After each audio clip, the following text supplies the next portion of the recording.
Shalom Ubracha, Mishnah Dalet, la quatrième Mishnah du cinquième Pérek. La Mishnah nous enseigne le digne du ministre officiant au moment de la Birkat Kohanim.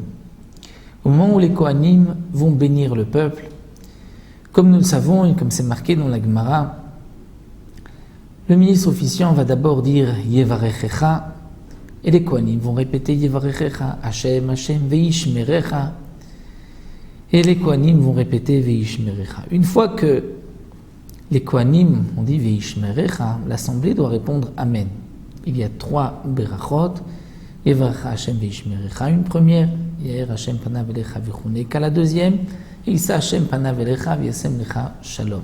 C'est la Birkat Kohanim et on répond à la fin de chaque beracha Amen. Est-ce que le ministre officiant va lui aussi répondre Amen? La Mishnah nous enseigne que non. Il ne pourra pas répondre Lo yane achar kohanim amen à la fin de chaque beracha, mipnei aterouf, de peur qu'il va être perturbé, étant donné que c'est lui qui doit dire le mot suivant et annoncer le mot au kohanim pour que les kohanim répètent.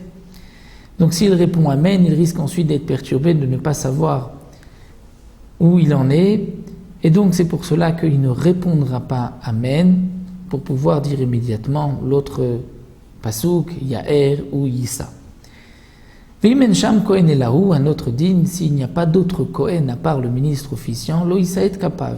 Il ne pourra pas lever ses mains, c'est-à-dire faire la Birkat Kohanim, la bénédiction des Kohanim, de peur aussi qu'après la Birkat Kohanim, il soit troublé, il ne sache pas où reprendre et comment reprendre sa tfila à Sim Shalom. V'im aftachato shu noset kapav. Mais dans le cas où le ministre officiant est sûr que si il prononce la Birkat Kohanim dans le cas où lui est Kohen, il arrivera à reprendre sa tfila là où il s'est arrêté, c'est-à-dire à Sim Shalom. Dans ce cas-là, Rachai, il a le droit, et les Mefarshim nous disent, de même, pour répondre Amen, si le ministre officiant est sûr de ne pas se tromper, il pourra répondre Amen.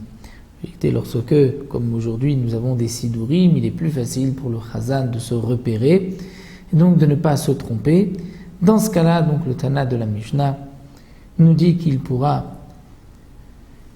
lui-même faire Birkat Kohanim ou répondre Amen à la bracha des Kohanim, puisqu'il est sûr de ne pas se tromper et de reprendre là où il s'est arrêté. Il nous reste encore une Mishnah pour terminer le 5e Pérek concernant la Tefila. Ensuite, nous aurons les dinim des Berachot. Dans le 6e Pérek, 7e Pérek, le Birkat Hamazon, et ainsi de suite.